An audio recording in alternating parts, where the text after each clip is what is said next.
I can still see the pain on his face. He'd just come from one of his team's product review meetings with Bill Gates. I wasn't there, but the meeting was later described to me as a full-on train wreck, filled with the raised voices, snide comments, and questioning of IQ so common in the company at the time. Most of it was born of frustration, certainly, but I'd been in similar meetings. Project review meetings that didn't go well were more than simply not fun. They hurt.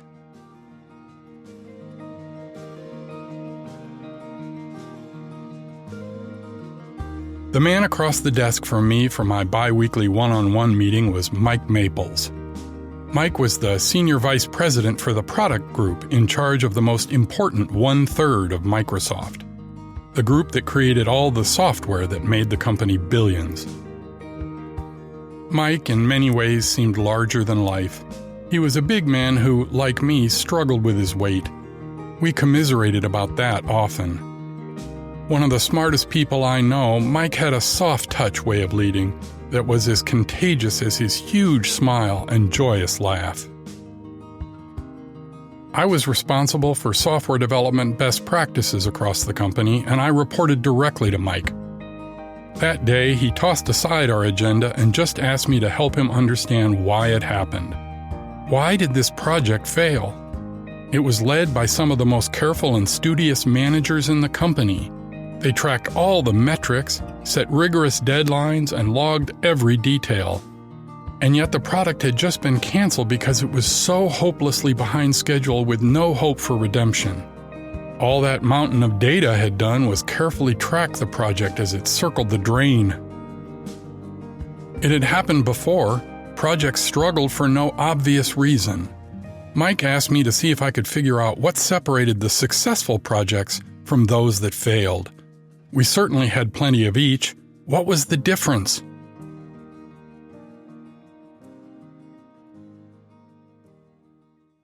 That simple question over 20 years ago led me to the most important research project of my life. It produced results that helped the company then and continue to be referenced even today. But more importantly, it changed my thinking about how organizations work and what makes great leaders. It went so far as to affect my view of the fundamental nature of much of the work that's done these days. And that's what this is all about.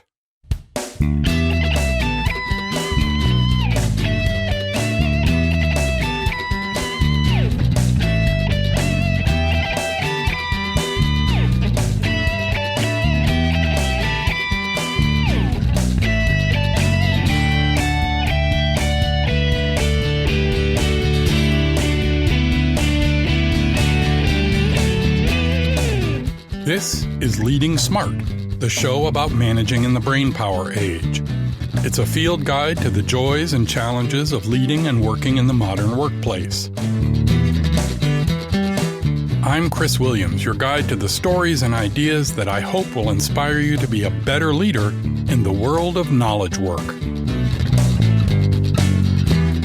In this podcast, we'll take a look at how people meet the challenge of managing smart people in this brainpower age.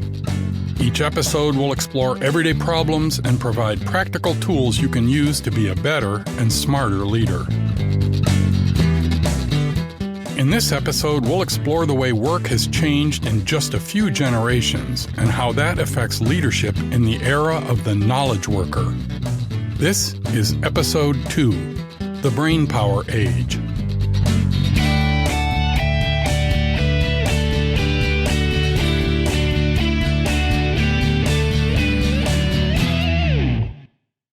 Over the next couple of months following that meeting with Mike, I interviewed dozens of managers and employees and reviewed a broad range of metrics. It was extremely enlightening. I shared my findings in a paper that has been widely hailed, even today, many years later. We'll talk much more about this research in future episodes, largely because it so profoundly impacted my thinking about how organizations work. One of the key findings was that successful projects shared a common trait rarely found in ones that failed. It wasn't some project management tool or technique. It wasn't a particular organization structure or even a leadership style. No, it was much less textbook than that. The successful projects all had a clear, crisp vision for what the project was trying to achieve, and that vision was widely held, nearly universally bought into from top to bottom in the organization. The vision was systemic. Everyone knew what they were doing, and most importantly, everyone believed in it. In the less successful projects, the vision was often muddy or complex or set by some corporate mandate. Or perhaps the management team had a clear vision, but it wasn't widely shared, or worse, wasn't widely believed to be important. In short, the team just wasn't, as they say, all in. Paradoxically, some of the projects that failed were like the one from that review, the most carefully run. They tracked metrics and project status. They had meetings and spreadsheets to show where they were. Most often, though, all that data was filled with red flags and merely served to track the project's decline. It was as though those managers had substituted process and paperwork for a clear, shared vision. It might seem obvious that teams with a shared purpose would excel. It's a tired movie cliché where the underdog succeeds based solely on their grit and teamwork. But it surprised me that something so nebulous as the team's mental state could overwhelm the best and most careful management tools. That creating great software depended so heavily on the attitudes and motivations of the many people building it. This was fascinating and clearly something the company needed to pay close attention to. I wrote a paper, gave talks, and it was exceptionally well received.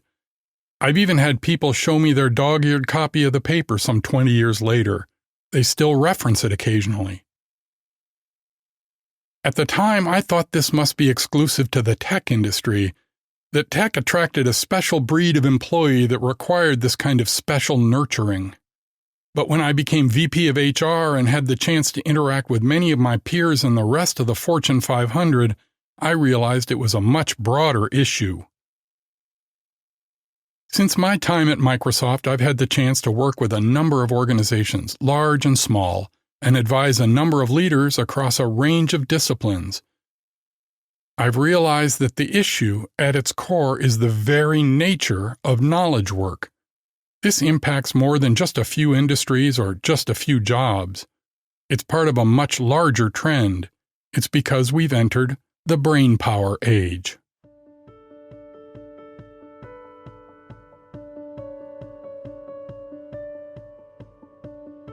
"150 years ago, in the mid-19th century, over half of the U.S. workforce worked in agriculture, mostly doing highly manual labor. The goal for many was a plot of land and the horsepower to help tame it. By the mid-20th century, a great job was manning a machine that built horsepower, manufacturing Mustangs at the Ford plant outside Detroit. Today, in the 21st century, that great job is coding search engines for server farms at Google in Silicon Valley. Within a relatively short period of time, the world of work has transitioned from manpower to horsepower to machine power and now brain power. The industrial age has given way to the Brainpower Age. This shift is accelerating as more physical production is outsourced to third-world countries. What remains in the first world is the knowledge-based work that produces not the products themselves, but rather their concepts and designs. Employees are valued less for their manual dexterity than for their mental acuity. Much of today's work requires imagination, skills, creativity, and teamwork. This is the kind of work done by designers, programmers, architects, and advertising professionals who create for a living. It's executives, managers, and technicians who organize and problem-solve every day. It's educators, lawyers, and financiers who communicate and sell their ideas to others. This kind of knowledge work is done by anyone who creates, problem-solves, and communicates for a living.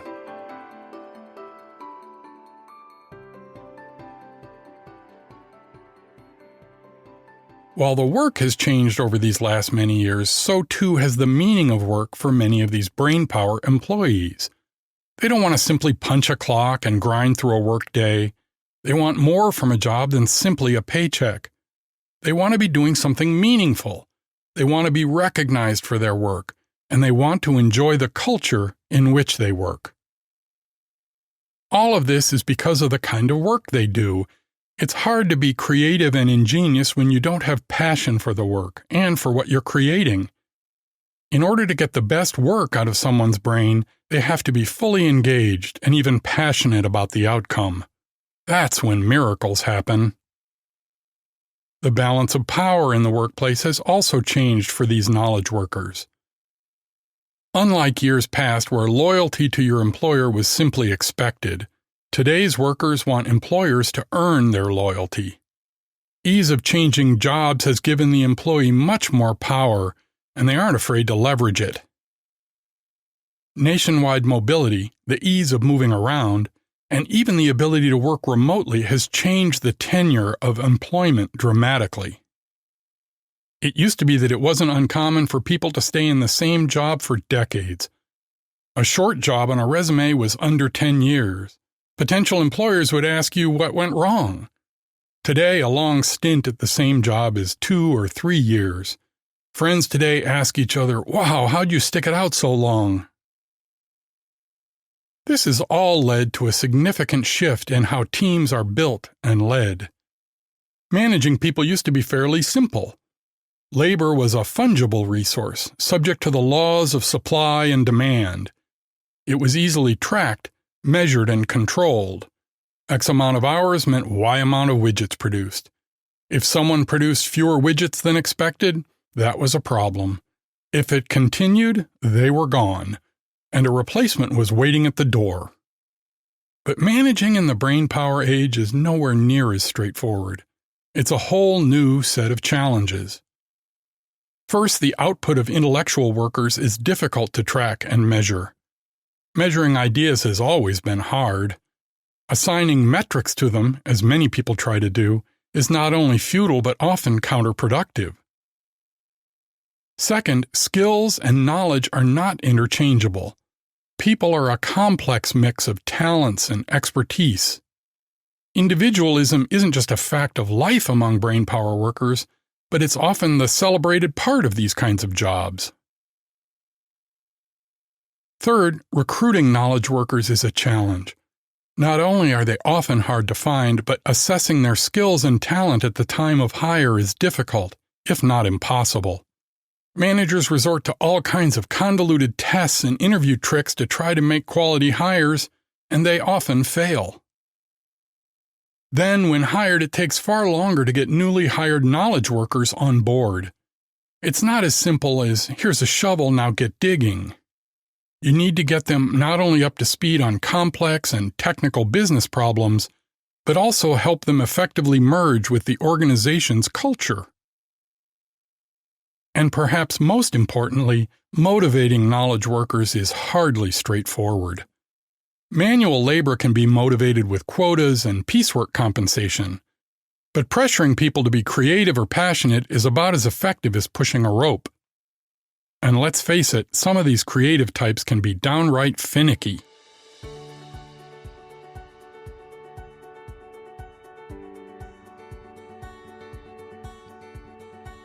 Because of all these challenges, many leaders are falling far short when faced with managing in this world.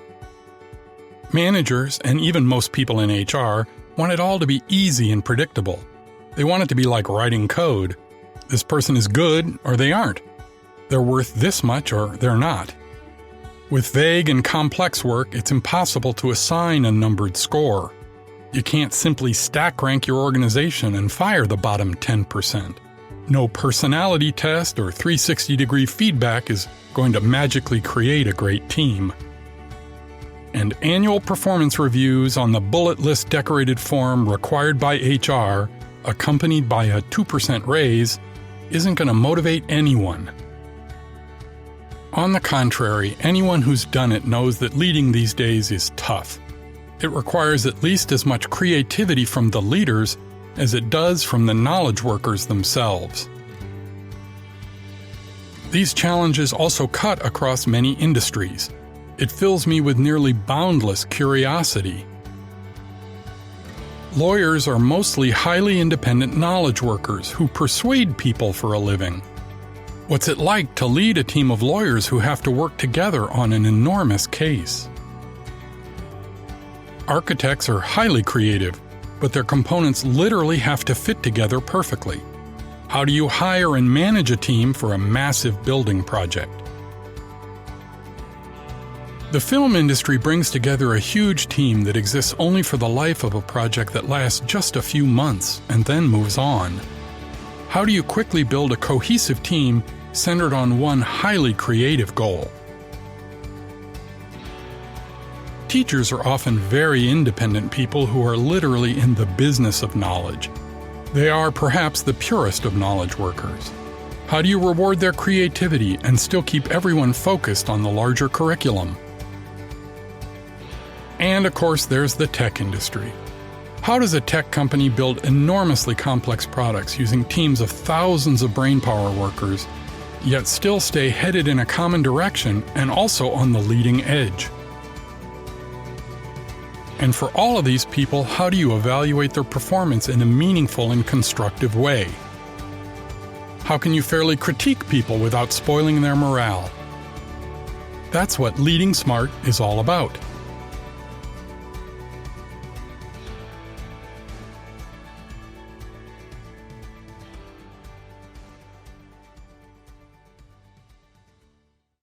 In this podcast, we'll be exploring the challenges of building teams of these knowledge workers. We'll explore all the nuances of hiring, retaining, and firing. How do you motivate people, earn their loyalty, and build a culture everyone can be proud of? How do you deal with prima donnas? Where does money fit in the equation? How do you measure and reward performance? What role does diversity play in building not only great teams but great products? There are so many interesting challenges that arise when the output is largely just brain power. I'll speak from my experience as a leader of large technology teams and the former head of HR at Microsoft at the height of the dot-com boom. In addition, I plan to talk to leaders who've been able to figure it out and those struggling to make it work, both managers and brainpower employees who they're trying to lead. But we'll start with some issues that face leaders in these spaces. The first several episodes will each be founded on a particular challenge and provide specific and explicit advice on how to meet it. All of this to help you be a better and smarter leader in the Brainpower Age.